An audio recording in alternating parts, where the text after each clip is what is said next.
or something that they had purchased with stolen credit cards and whatnot. So another benefit to it is it looks like web traffic. It just phones in right over port 80, just like everything else. Port 80 is generally allowed out of most networks, so unless you're doing one of these options where you have like a gray list proxy or you have a white list only, you're probably not going to catch these, at least by default.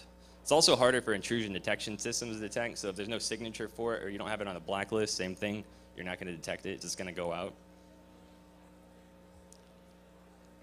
So there's different types and uses. Some of this was touched on in the last presentation, kind of what some of them use for, different botnets. So a big one, a really big one actually, is the banker info stealer keylogger category. I can't stress how many there's several different ones, and people are bilking literally out tens of millions of dollars from different campaigns, different things they're doing, using various types. We're going to focus more on the distributed denial of service one, just because we can show you a little bit more on that. And the above one gets a little sticky, and there's a lot of different kinds, and I'll just say it's a mess.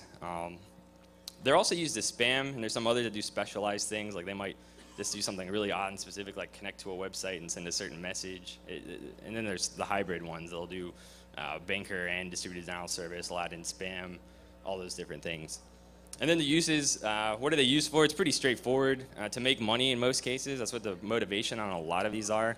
But others are show off, revenge, and the one that's not on there kind of, if you saw a lot of if you looked at the earlier presentation when they showed some of the SQL injection attacks, a lot of the ones, not Asprox or Danmec, but a lot of the ones that originate out of what appears to be China, the original tool that came out and started a lot of the SQL injection attacks.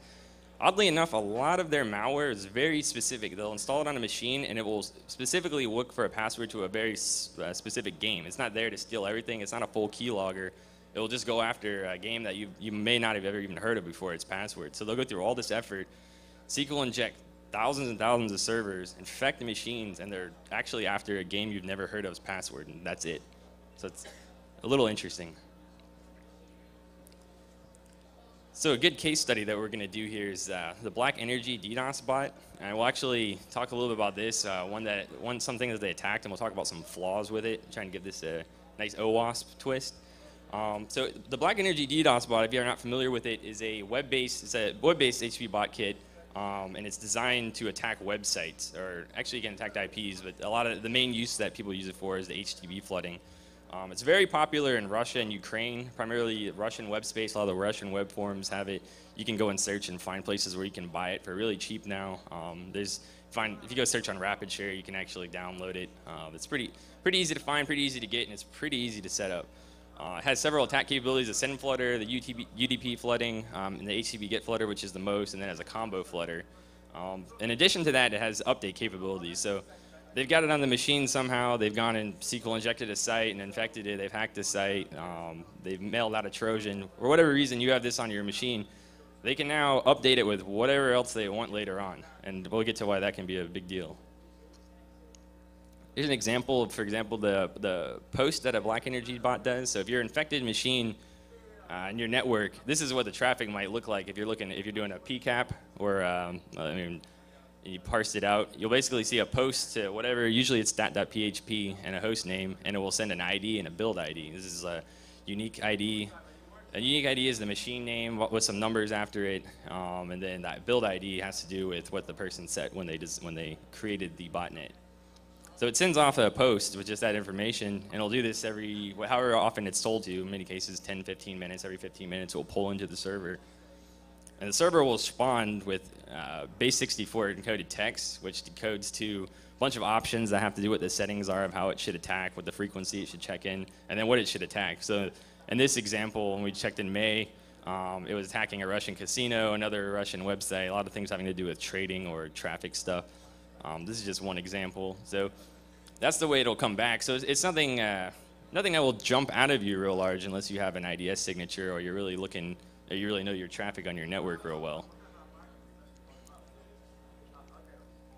So a good example is there's a BlackEnergy DDoS bot, just like the one you saw a minute ago. There's actually a series of them, 2 of them.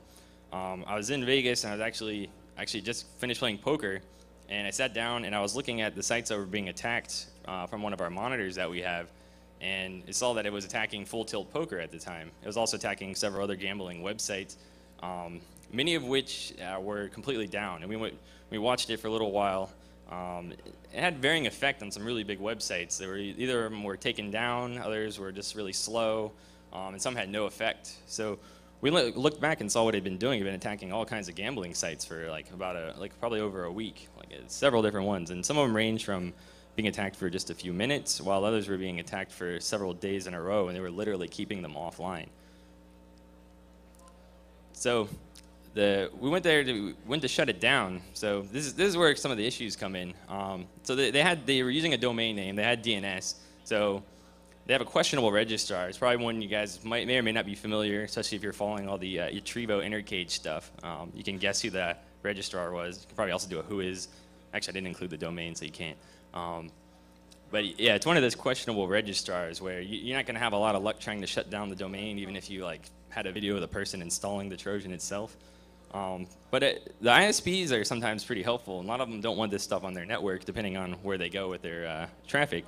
But unfortunately, a responsive ISP is a new ISP. So first ISP we went to, I believe this one was actually in the United States, shut it down pretty quickly.